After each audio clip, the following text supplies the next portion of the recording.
Bom dia! Hoje a gente vai gravar a nossa primeira aula sobre permeabilidade seletiva para o laboratório de biologia. Bom, então nessa prática a gente vai usar mais ou menos 200 gramas de farinha de milho, um vidro de conserva com mais ou menos 300 ml de água, água o suficiente para acrescentar na farinha de milho e fazer um pirão dessa farinha de milho, mais ou menos 30 ml de iodo, tintura de iodo, e um saco plástico desses de conserva de cozinha. Então, a gente vai despejar o iodo no vidro com água, separa e com essa água reservada, a gente vai misturar na farinha de milho até formar um pirão. Não pode ficar nem muito molhado e também não pode ter a farinha seca no pirão. Então, a gente vai misturando.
Bom, o pirão ele já tá pronto. Então, agora a gente vai tirar o ar do saquinho. Fecha o saco. E agora a gente vai mergulhar esse saco dentro do vidro com a solução de iodo.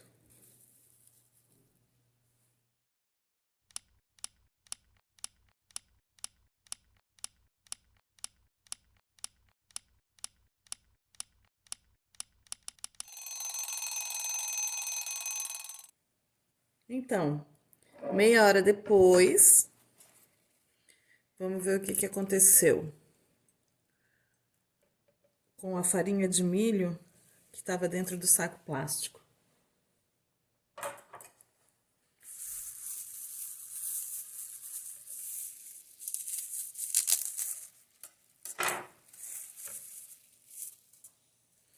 Então,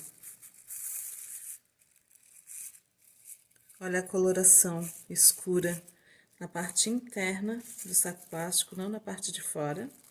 Ó, na parte interna do saco plástico. E como tá o amido, né? Lembrem-se que farinha de milho contém amido. E aqui a gente observa o seguinte, ó. A coloração aconteceu apenas na parte da farinha que estava em contato com o plástico. E o plástico estava mergulhado dentro da solução de iodo com água.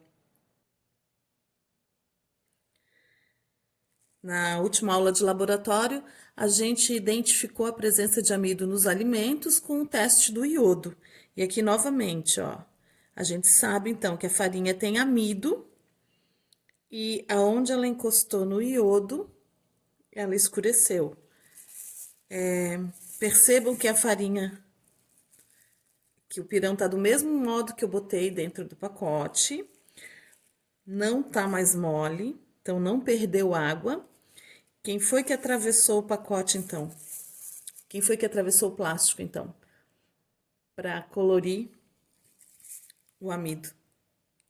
Então, a gente chega à conclusão de que essa sacolinha, esse saquinho plástico, ele tem permeabilidade seletiva. A água não passa, mas o iodo atravessa. E o iodo representa o nosso soluto, porque o iodo foi dissolvido na água. Então, aqui a gente presenciou o transporte do soluto do lado mais concentrado para o lado menos concentrado, e esse processo se chama difusão. Espero que vocês tenham gostado do experimento, que tenham entendido, e até a próxima.